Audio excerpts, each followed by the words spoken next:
All right, welcome everyone. We're going to start in about a minute.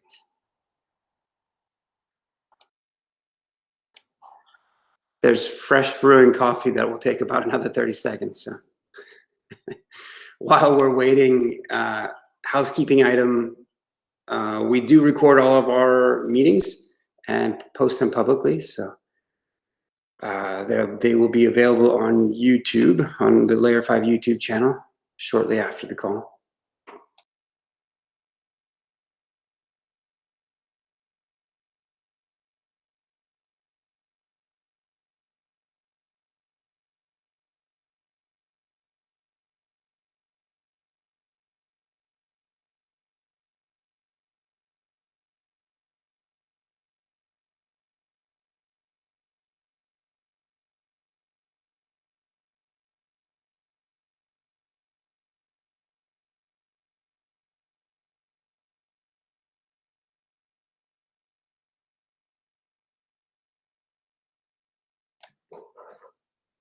Okay, very good. Well, we're 4 minutes after. Let's get going. One other housekeeping item is, if you do have access to the meeting minutes, please list your attendance. I was sharing on part of the reason for this in one of our other meetings, and that is that at some point we'll have a community large enough and we'll have strong enough opinions that we'll have, I would expect at some point, like contention over trying to make a decision and figure something out. And part of how we'll probably try to bring governance into the project is to allow people to vote. And part of that voting would be about their contributions and about their participation and about their attendance. And I don't know quite how we will do that, but point is, put your name down in the meeting minutes. All right, couple of announcements this morning, and then a few topics to chew through. In terms of the announcements, we have a number of newcomers this week since last time that we met. So very, very excited about these folks. As a matter of fact, Nitish, I think, is on the call. Nitish, are you with us? Do you want to do a quick introduction? It'd be nice to get to know you better than I do already.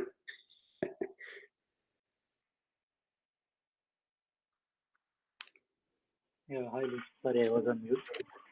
No, yeah. Yeah, hi guys. I think same people are there in CA call also. I'm not seeing anyone here. Yep, I think that's about, yeah. I think everybody knows me, I guess. Oh, okay. You know what? Actually, I think I wasn't able to hear you there for just a second. I think you were. Yeah, actually, what I'm saying is, same people are there in Monday CA call, right? Oh, I see. Okay. Yep. I'm misremembering. Okay. Yeah. You're an old timer at this point. So. Yeah, right. Okay. 2 All right. days old. Cool. Very good. Well, then I can update what I'm doing right now. I'm trying to get familiar with the Meshery and able to set up Istio and having some problems with, syncing, connecting to Istio from the Meshery. So I'm figuring it out. Probably soon there will be some progress, I guess. Oh, very good. Very good. Another thing that Nitish is being humble about, I suppose, is that he's already invited 2 other members to the community as well. So I expect we'll probably see them on a call at some point as well. That's great. Yeah, I hope so. I will ask them again. So one person is, he is switching to other company. So last days in that, so he's a little bit busy. Another person, which is, he's a UI developer, and he is also currently busy with his current release activities. Once they get some time, they'll start joining this call. Awesome. Yeah, that's fantastic. Yeah. Yep. So it was both Nithin and Big shift. Big sheath. Yeah. Yeah, that's correct. Awesome. Okay, very good. Very good. Thanks for that, Nitish. Right. Another announcement there was the project organizers of Chaos Mesh, who had presented on this call, I think a couple times now, had invited the community to their first community. Well, it's kind of weird to say community twice in a sentence, but they're inviting folks to come join their first community meeting on April 30th. And so there's a link to the details of that meeting in the announcements. Another announcement was that there has, I don't know if we've announced this before, but there is a couple of digital marketing internships available directly through Layer 5. So if you're interested or you know of people interested, please point them there. We just opened up the description of that internship and have had quite the influx of interested candidates. So we're fortunate in that regard. On that same note, I would say that there is, there are a few different internships that will be happening, both starting very shortly. Well, I guess basically starting over the summer and starting kind of before the summer. I'm not sure if Kush is on the call with us right now, but he's helping. He and a few other mentors are helping get us organized in terms of what those internships will look like. So we've talked in the past about the notion that Layer 5 participates in Google's Summer of Code. We did last year and we are again this year. There's a couple of projects in there.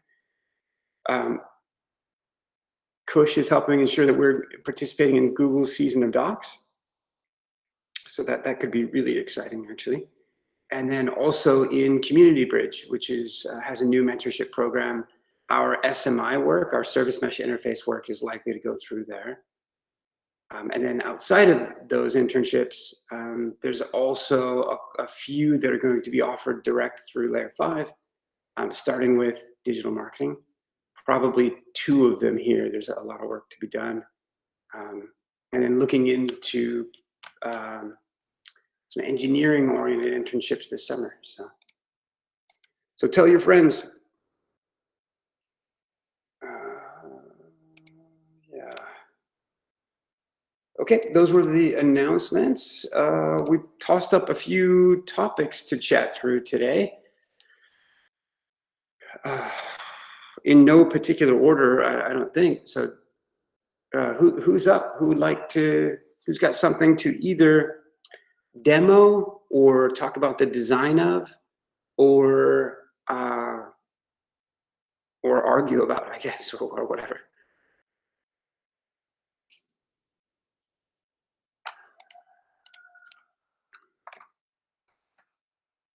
I'll just take notes here until somebody jumps in.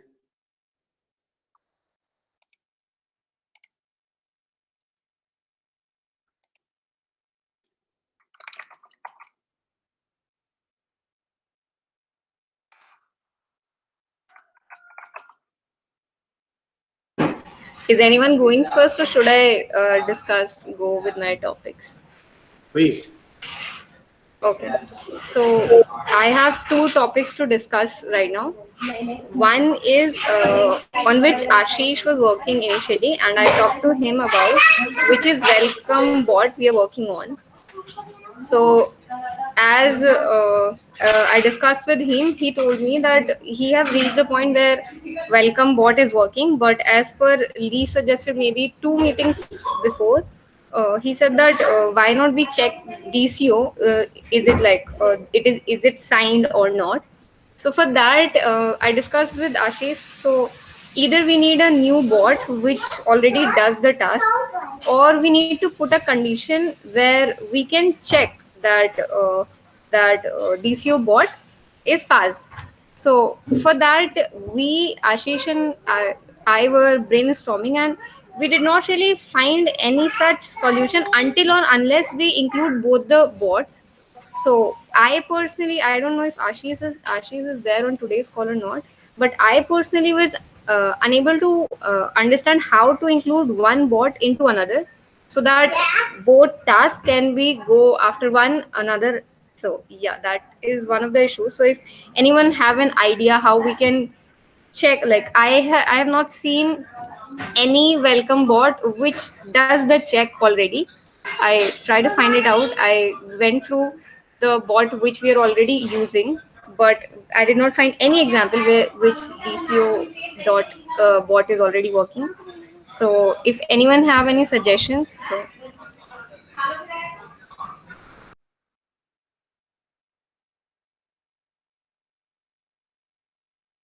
Lee, you are on mute, I guess. Good.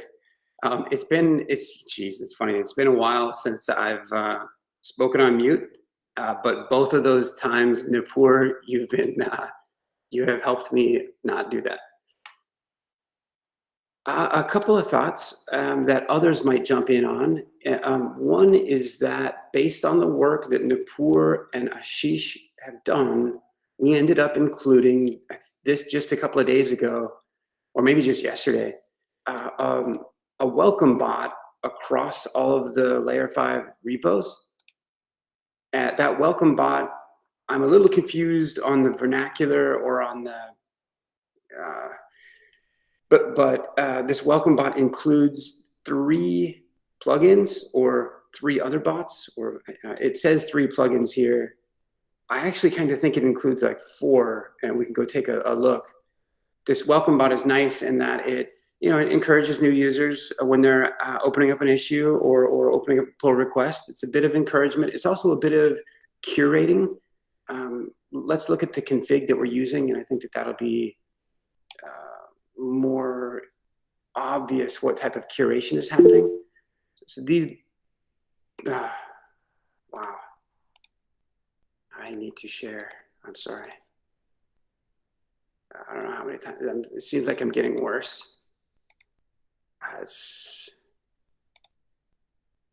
don't know. I blame it on the lack of strong coffee, but it could be my age. I don't know. Here's the welcome bot that we just enabled. It says 3 plugins are in here. A new issue bot, a new pull request bot, and I guess like a first, new pull request, first PR merge. I'm not sure how they qualify. And so first comment one. The another is first comment. Oh, okay. Very good. So I mentioned this bot because this is the bot that Nupur is talking about, also because it's intriguing to me that it wraps it, that it has a plugin model, or that it wraps. I know other community members here have talked about or have spoken to the notion that it's relatively easy to create additional bots. And easy is a relative term. I haven't looked into it myself. But what I was going to show is that we just enabled this welcome bot. Its configuration is here, and our use of it includes a short comment to when someone opens up an issue for the first time, when someone opens up a new pull request, after they merge the pull request, if they open up an issue that doesn't quite have really enough details. And then there's also a sentiment bot. And so this is why I was saying maybe there's 4 plugins or more than 3.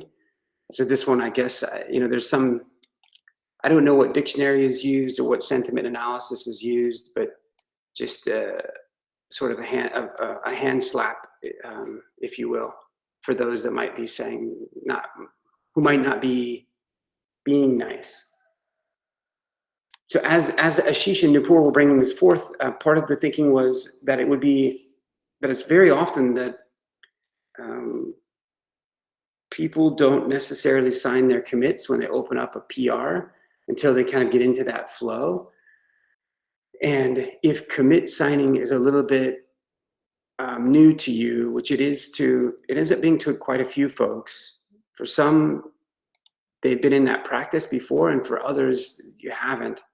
So what I'm talking about when we're talking about signing off of commits is that as you go to contribute to Layer 5's open source projects, there's some amount of legality involved in terms of like a number of things, in terms of whether or not you as a contributor go to include another package. Like if you import a package from a different open source project, that package comes with its own license.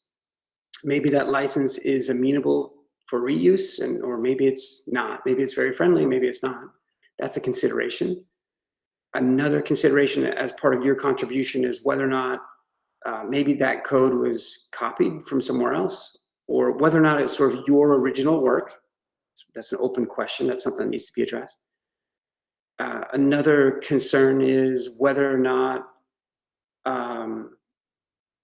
even if it is your original work, if you're freely giving of it, so to speak, or if what rights you continue to have to it forthgoing.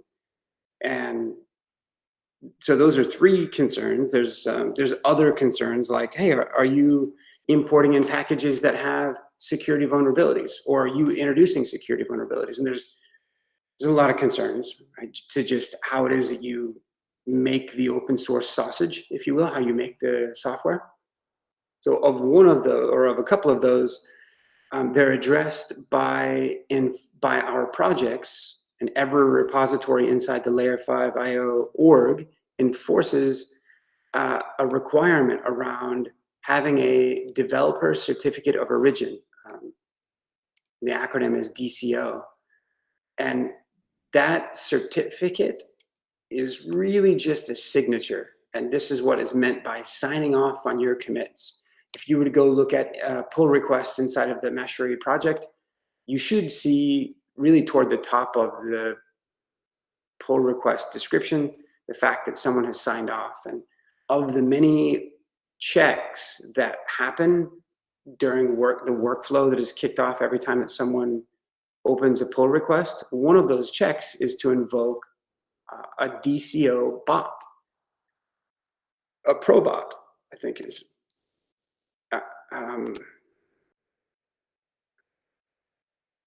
probot being a framework that many other bots are built on top of. And one of those is this developer certificate of origin. So it's relatively, in concept, relatively simplistic in nature in terms of what it does. Here's an example here that this, Bex Warner has signed off, and the DCO bot discovered that and, checks it. And so understanding that this hangs up a lot of contributors, the DCO bot will check, and if the sign off isn't there, it'll have a red X, and it'll also say, if you click on the details link, it will give you instructions out as to how to amend your commit, amend it with a signature, with a sign off. And so understanding that that's kind of a hassle and people don't want to go back and amend all of their commits, there are instructions in the contributing in the contributor's guide that talk about how to just sort of configure your Git command or your IDE. And I think we only have one IDE example. It's Visual Studio Code, but people use all kinds of IDEs, about how to configure those things so that those signatures, that sign off, just happens implicitly, like automatically anytime that you do a commit, so you don't even have to worry about it. So one-time setup. So once people get over the one-time setup, they're generally doing fine. The issue is, before that has happened, they will stumble into,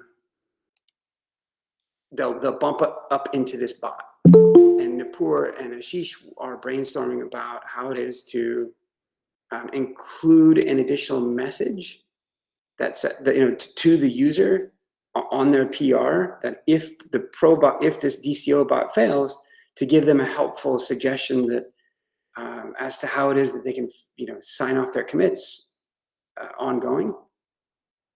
And so that's what Nupur's question is. She's been looking into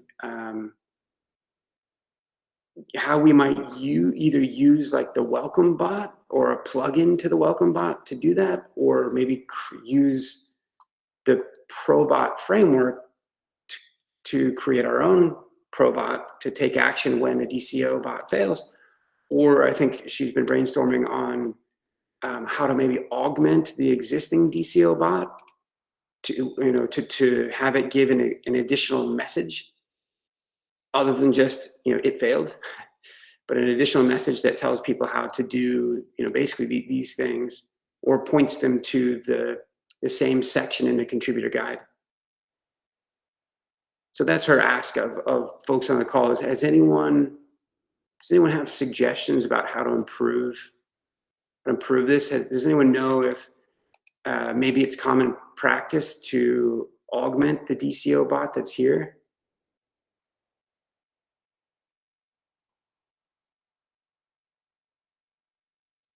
Guess I don't know where it's,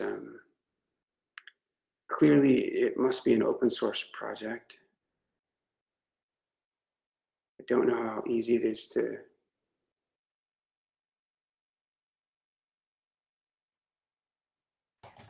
augment. So A general comment about this, Lee, is I think the DCO itself is fairly descriptive. So if someone has the ability to go and check the failure message on the PR without us having to prompt, I think that is also good enough. I think we've been using it that way, but I can see the use of a message right on the PR itself. yeah, Karthik, I think I heard everything that you said, which is that you guys as well are using that same bot, and that when the bot fails, it does give a description of, or does give you explicit instructions as to how to go back and amend your comments or your commits. Which is true. Our issue is kind of things like this. Like if we were to just take this as an example, one of the contributors, didn't sign off on the commit, and so I think it's more of a sign of people not being familiar, that it ends up being kind of a blocker, because they'll do a contribution, the bot will fail that check, and they don't, it seems like very rarely ever figure out that they can click here to see what those instructions are. And so oftentimes we're kind of commenting that like, hey, here's a permanent fix for that. And so Karthik, right now, you guys, it sounds like you guys have taken it as far as the DCO bot and pointing people to these instructions. Yeah, but yeah, I have also made some manual comments, so I can see why we are talking about here. There have been instances where I've gone back to the peer and asked for this -s flag to be included. Gotcha. Okay. So still a manual follow-up for you guys then as well. So Nupur, of the folks that have commented in the community about the possibility of writing a custom probot, Kush has been the one that I believe has some experience. So he might be a good one to follow up with on that. Okay, thank you so much. I will discuss it with Kush if he could help further. Otherwise, it's nice to discuss it, and I myself got few ideas which I can work on. So yeah, thank you. Nice. Good. Yeah, actually, I guess I didn't even. Yeah, if there's probably a possibility to use a GitHub action or some amount of workflow there. Nupur, maybe you're up on the next topic as well. Yeah, definitely. Before that, I just stumbled upon something else too. While going through different welcome bots, I also stumbled upon one welcome bot which is used for welcoming newcomers on Slack, which we are currently doing manually. I have no issue welcoming newcomers personally, but just a suggestion: like every time when a newcomer joins the group, we can create a welcome board for that as well, and we definitely can personally welcome them as well. But in case sometimes someone joins and any of us miss it, so if we automate it, it will help us to welcome newcomers in a very generic and easy way. So that is one suggestion. Yeah, that's a good. Yep. Yeah, we've given a lot of thought to that. Let me ask this, Nitish. When you joined, was there a Greek bot that welcomed you? Yeah, I think I got welcome message. Okay. Yeah, I have seen and even for PR also. But that is your manual comment. Oh, right. Okay. So Nipur, maybe we should catch up a little bit. Very briefly, I'll say that people get 2 automated messages, or should, one being from Slack itself. You know what? I'll show you what those look like.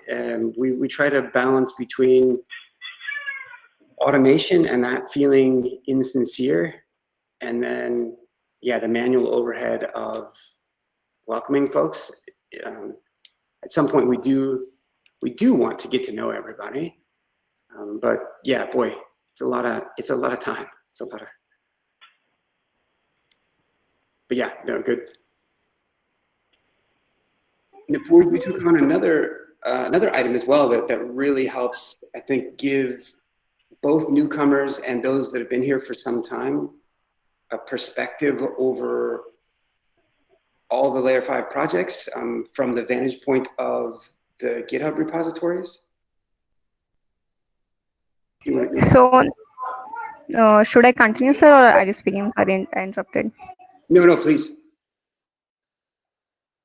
Okay, so I have been working on this documentation because I personally feel when a newcomer joins the community who may or may not have much knowledge of open source community, may feel really difficult to contribute to a specific repository of layer 5. So um, I thought of creating a documentation where I can divide the projects on the basis of domains where a specific type of contributor can work on. For example, if someone come for UI development or wants to develop something for a front end project and is looking for that, so out of all the maybe 23 repositories of layer 5, it may be difficult for that person to contribute. So we Lee helped me to sort them all, and you all can go through and suggest some of the things which we can add into it. Lee and I discussed that we will also add one line description to all the layer 5 projects which are mentioned here, so you all can give up your suggestions. Also, while working on all the repositories, I also don't know all the repositories very well, so if any of you wants to contribute to it and tell me if you know about any of them, so if you could suggest one line description for any of the repositories you know, so please give your suggestions on this one.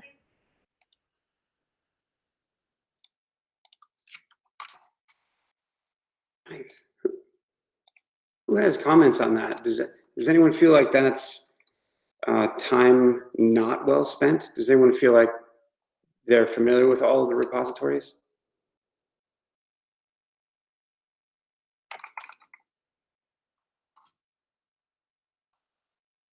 I am personally not familiar with all of the repositories. Like, Yeah, I am well, I'm familiar not with. familiar with any repository.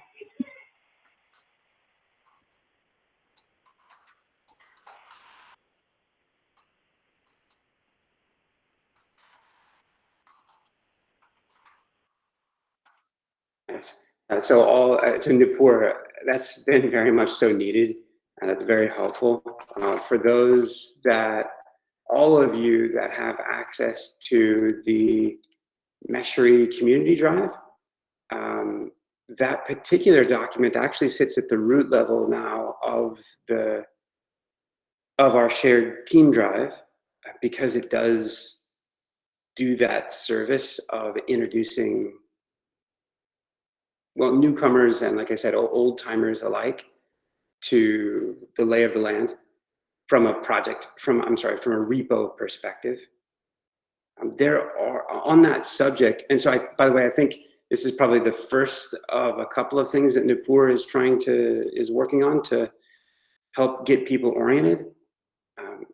In that same vein, I'll note that there are a couple of presentations about Meshery and a little bit about the service mesh performance specification, which is its own project, and a little bit about the landscape and the work that people have put into that.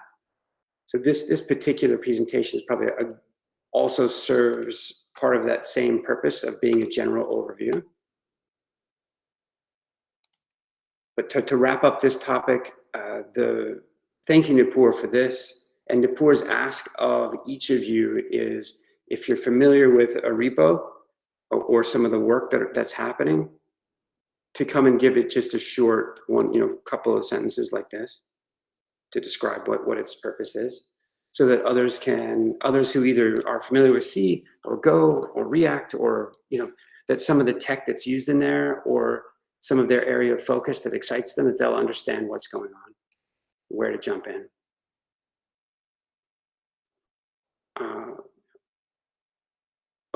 Just another thought there has been that occasionally people have, because there are a number of repos, people have missed out on the action, so to speak, the action that's occurring in another repository. And so we tried to provide links in the README of each repository that will take you to search for help, the help wanted label, any issue that has help wanted. And that search is across the entire GitHub org. So it's across all the repos. Just kind of a verbal reminder that as you're looking at issues, if you're looking at it on a single repo, you have a limited perspective. So, I tossed Ayush on the agenda here, and I don't know if Ayush is here. I don't think he is, so we probably won't get to this. Any other comments on Nupur's items before we go?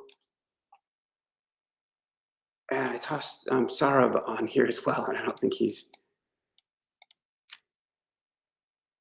Okay, if there are more comments on Nupur stuff, please comment. Yeah, Lee, regarding the welcome bot, which Nupur was talking about, like having a welcome bot. So if anyone has used Discord, you'd notice that Discord actually writes a unique message for every user. It feels more personal. I mean, if we could look how it does it, we could have it like in every Discord channel you create. There's a default welcome bot, which kind of generates a unique message based on your name, I guess. And yeah, it's like pretty interesting. I mean, that might be a little nice. I was just thinking about it. Helps avoid the insincerity of being greeted by a bot.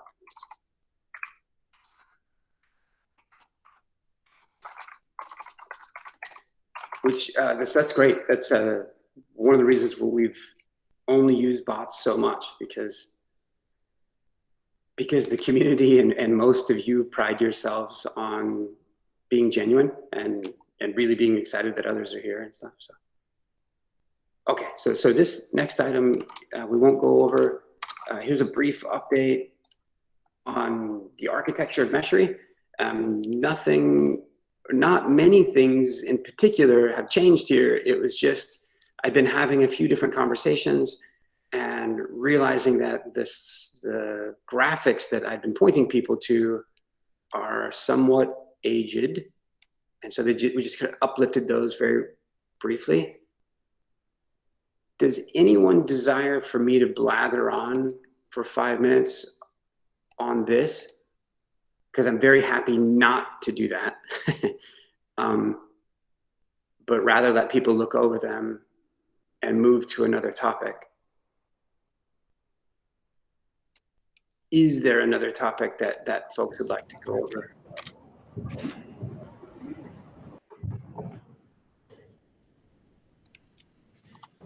So Lee, one question.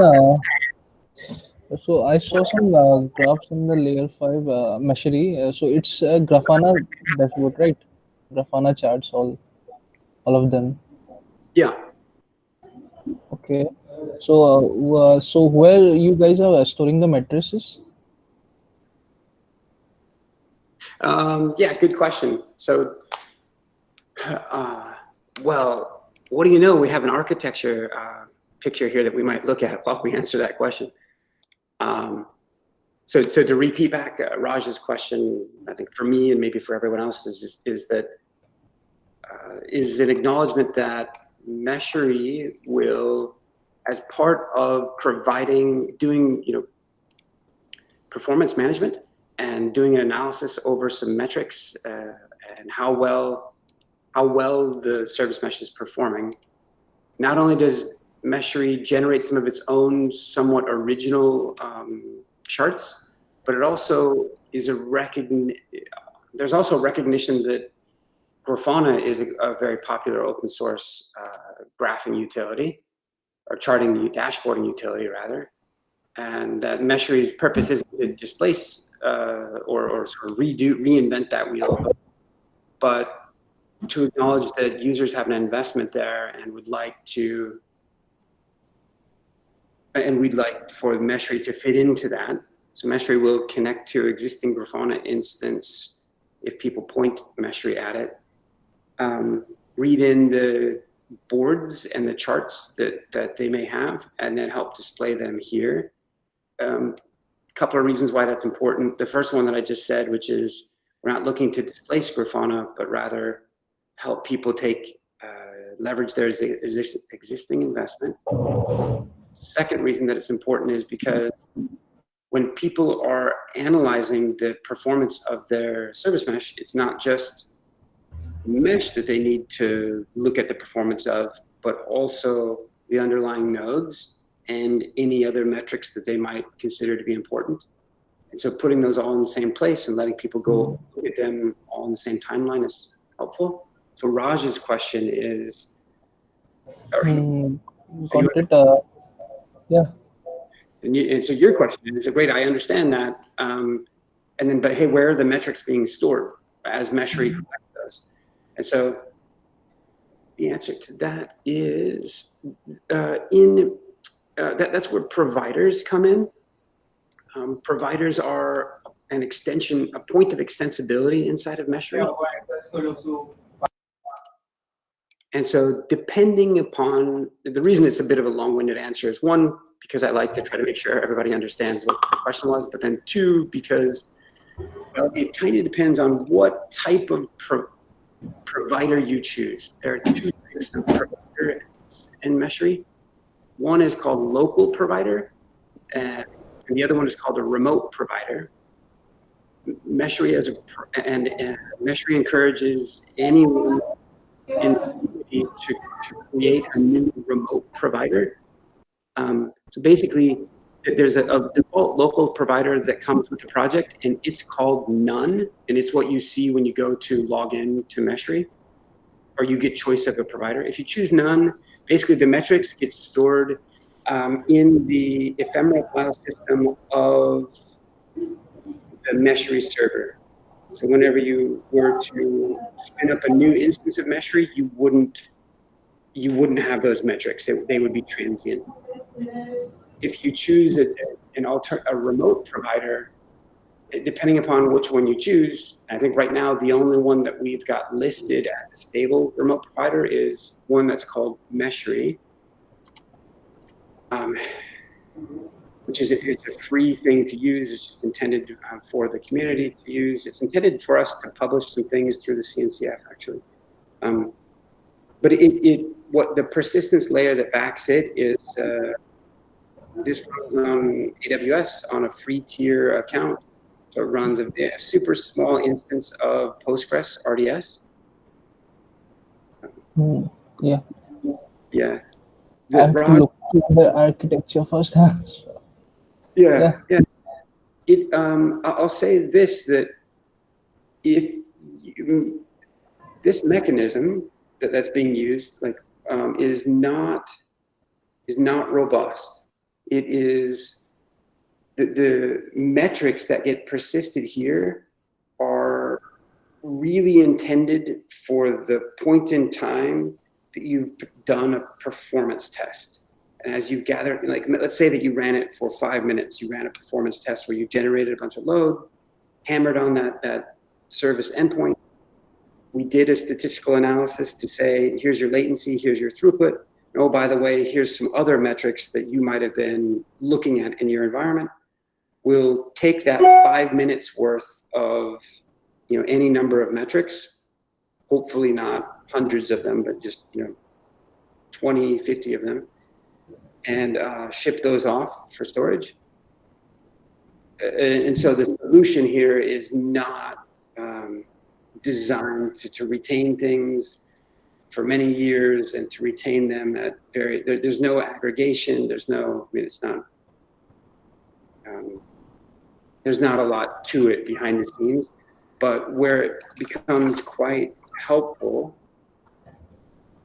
is when you're in, I don't have Meshery up at the moment, which is, I'll bring it up, but when you're in Meshery, if you go to the results tab in the left-hand side menu, here, that then it depending upon what provider you've used, you can it'll retrieve your results from that persistent storage to then let you look back over time. And basically the thinking there and the goal was really about benchmarking and baselining. And so the Meshery will allow you then to compare the results. You can go pick and choose which performance test results you want to compare against, and then you'll get a perspective about whether or not you're improving or digressing in terms of overhead. Yeah. Okay, good. I gave you more of an answer than you were expecting, or than you were. No, I have to look towards it. I'm just searching the architecture. Yeah. Yeah. Nice, great question. All right, other topics. Who's got topics?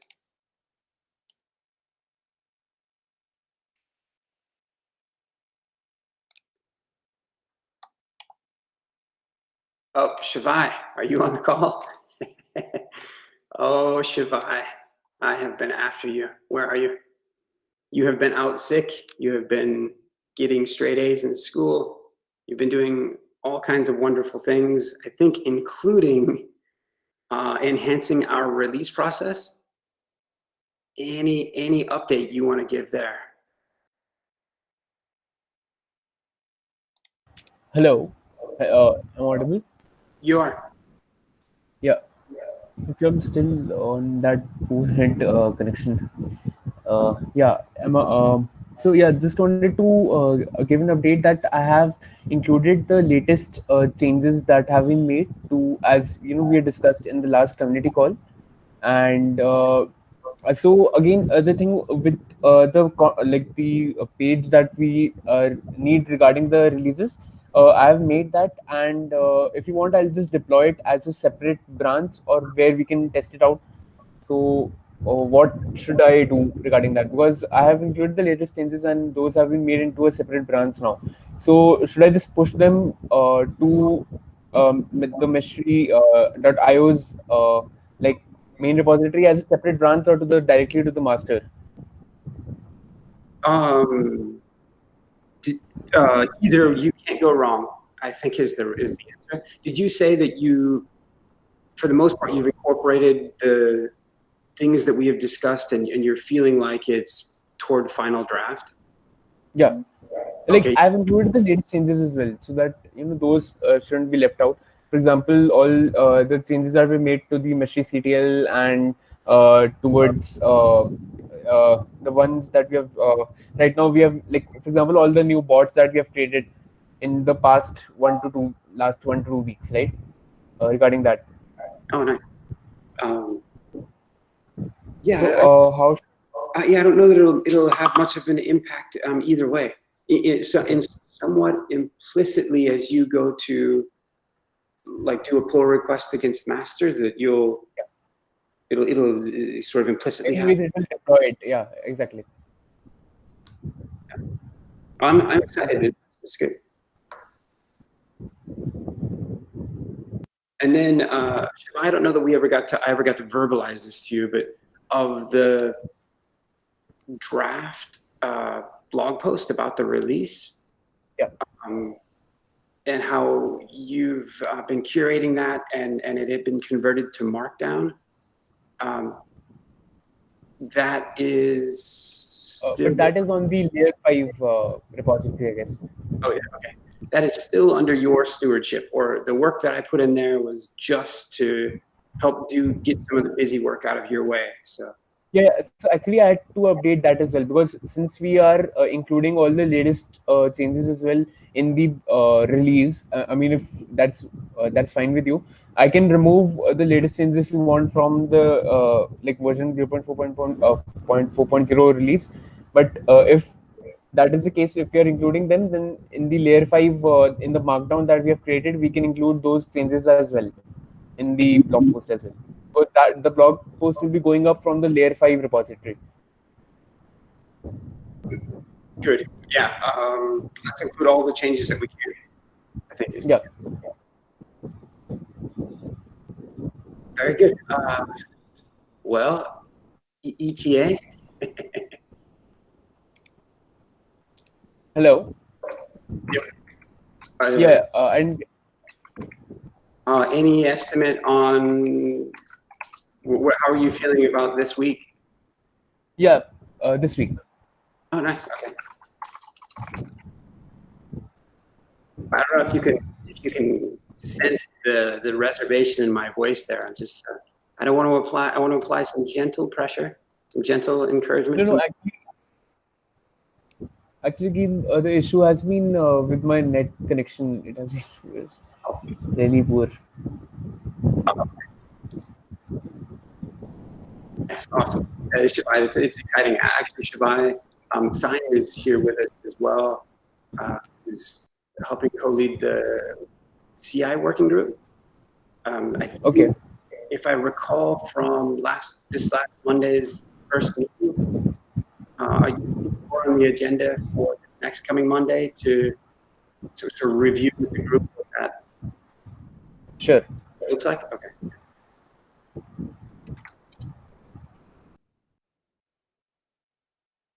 That's good. We've got about 10 minutes left. There are a bunch of active threads going on in Meshery about things to create and augment and make. I'll talk about one in part because Raj is here and Karthik is here.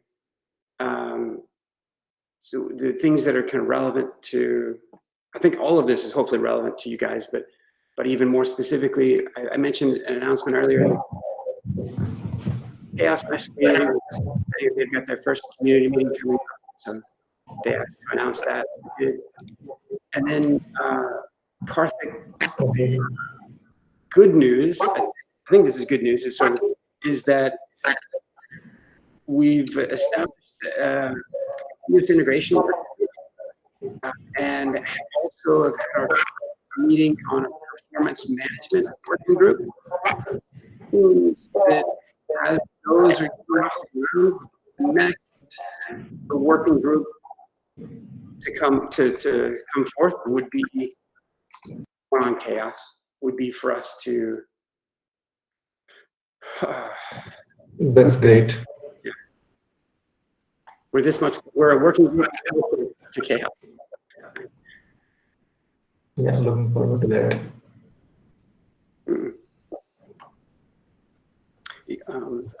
A thought on that as well is that, one of the things that has been long needed for the performance test that Meshery does is scheduling. And as you consider, in some respects, performance test, you wanted to label it as an experiment, you kind of could. I mean, it could be a type of an experiment. So whether it was in context of chaos or not, and integration has long been a needed thing from a few different. Okay, that seems to be an interesting use case, which we are also coming across in other communities, Ali. So there have been instances where Intuit has been using the Litmus chaos while they have some application performance benchmark runs going on. And there is a repo that we just sort of created in the Litmus chaos or called as chaos workflows. Doesn't have anything right now, but it is going to contain an example for using the Argo workflow, which will help set up the benchmark tools, trigger of a benchmark run, and then do the chaos parallelly to see how the application behaves. Trying to put it for a sample application like say Kafka. But I think in principle that is something that that resonates very well. Chaos during performance. So we'll be interested to see how we carry out this in the context of Meshery and service mesh in general as well. Yeah. Nice. Yeah, it makes a lot of sense that one of the ways in which people want to assess the impact of chaos is not always just black and white, but it's black and white, like, hey, is the service up or down? But hey, how is the performance impacted? What's the behavior of the service in context of performance? Right.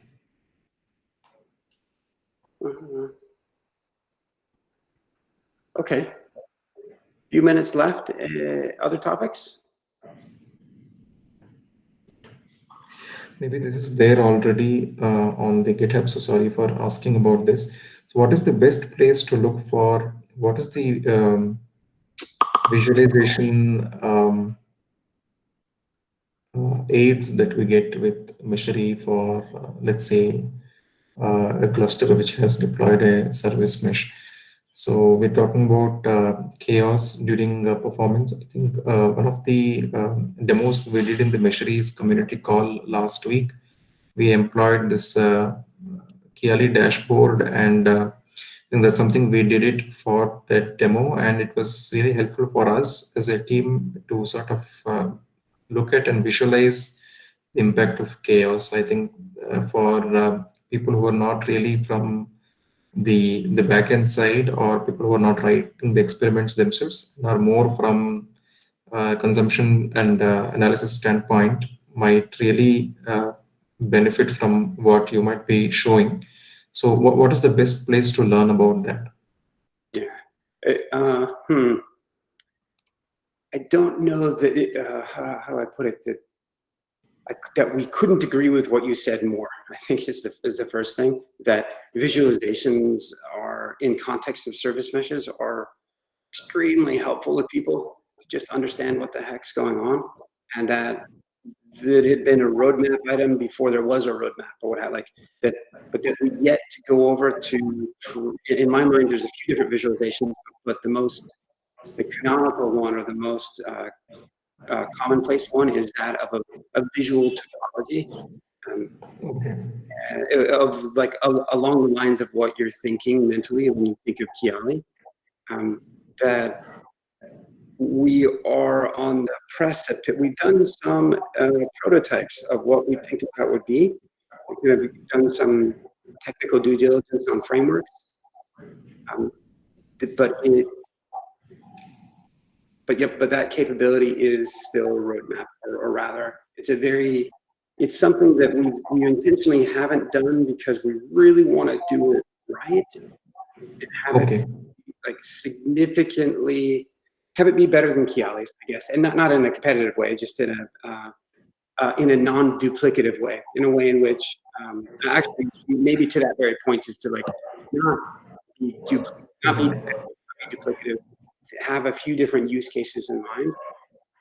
So we were just talking about this with a couple of contributors this week. Okay. But yeah, there isn't really other than charts, there isn't a place to go look at the prototype, like the prototype isn't published and the thoughts there aren't published, but yeah, because it's a hard thing to do, and we want to make sure that if we're going to invest, that we invest correctly, that it's done well. But that Okay. your investigation there may well spur us to try to focus and get more time going there. It really is significant. It really is important. Okay, got it. Yeah. So And that's about the visualization aspect, and probably one more associated thing would be when there is an experiment being performed on a cluster. Let's say you have Meshery already installed, which is trying to gauge the performance. So what all information would be useful to fit into the result of an experiment, for example? So what do you think is necessary information that you would like to parse out of or derive out of an experiment's result? I think this also will be pretty helpful. So we're trying to put some kind of framework in place in Litmus where custom information for each context of the experiment can be pushed into the result. So while we are at it, it will be great to get some feedback around what kind of things can be pushed there. This answer, off my hip, the first answer is probably not going to be original, but maybe we just reinforce some of your thoughts, which is that,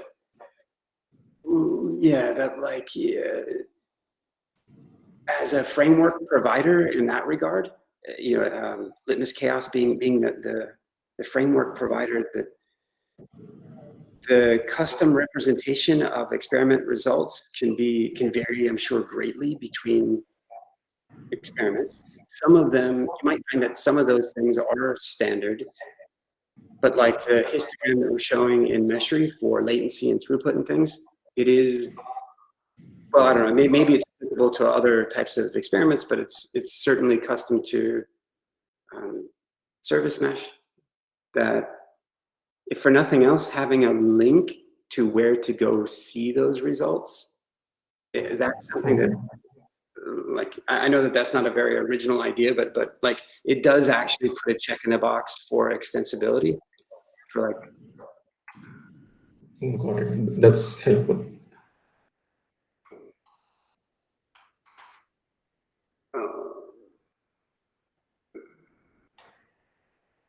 So we could also, one of the things that we are learning over a period of time is each application or each category of application has its own standardized set of metrics that you would expect.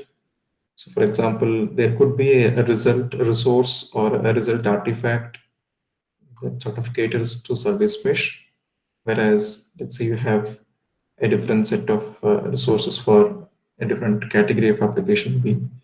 Different databases might probably have their own kind of results. So, and then there could be a really custom one. You do not classify it under anything, and it's just a JSON blob that you push along with the inside of the resource, where user happens to write his own information about what his performance indicators are. yeah, that you might, I think what you're saying there is that you might have a blob, so to speak, or like as part of every experiment and the reporting of results of every experiment, that those that are creating that type of experiment can output their results in this blob, or like, Right. yeah, that makes sense to me. The notion that there would be a link to more rich context or a richer set of presentation of those results could make sense. Another one that's probably fairly universal, that Litmus Chaos as a platform or as a workflow engine, it is in some respects, if you were to look at it generically, as something of a workflow engine where you've got any number of off-the-shelf activities, workflow activities being chaos experiments, and then that you want to schedule and run those. And those have different steps included, and that you might be stringing up a few experiments in a row, so you're sort of executing workflow, and that at the end of that you've got results. I led a team of about over 100 people at Cisco building out a workflow engine that was focused on cloud automation. And these concepts were inherent to all of the considerations that we had worked on. Okay. I'll say this on the reporting a little bit, is that just with each experiment done, or each activity executed, that they would have their own status, whether or not that experiment was successfully executed or not, in the string of experiments that might run. And, in the context of the technologies that were being used for that product, customers could optionally deploy, I think it was Microsoft SQL Server, what's it called? The dashboard, the visual reports writer or viewer, or I forget, there's some other component to Microsoft SQL Server. Visual, I'm not sure, but I forget what it's called, but so the results of each experiment of that workflow engine would be published in an XML format, and then view those in a web browser. And I know this is sort of using maybe some dated technology, maybe not, but when you publish an XML format, they would then use XSLT to transform and mark up that XML in a format which was presentable in a browser.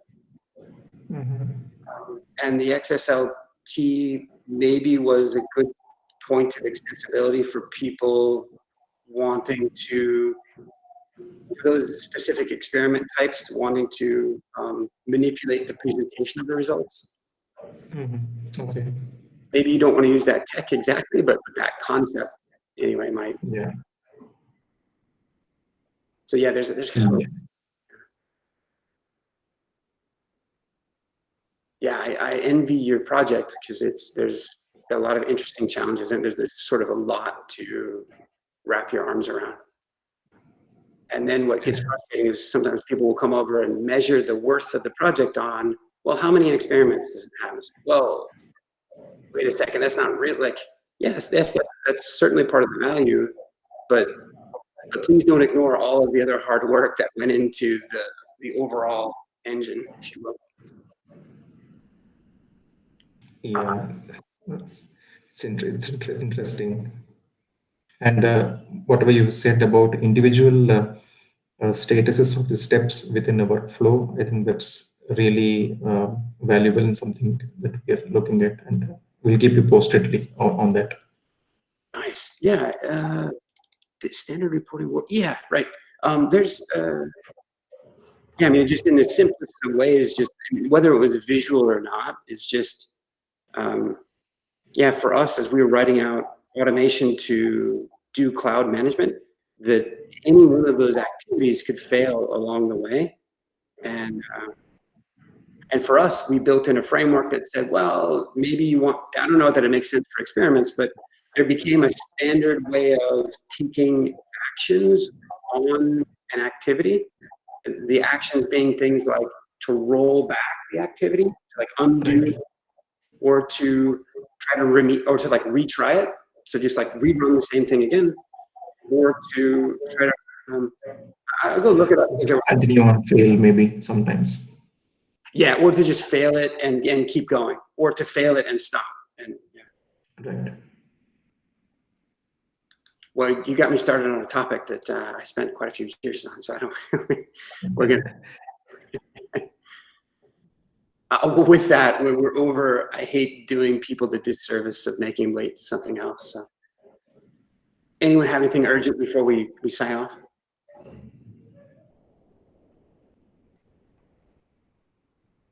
Nice. Okay. Okay. Very good.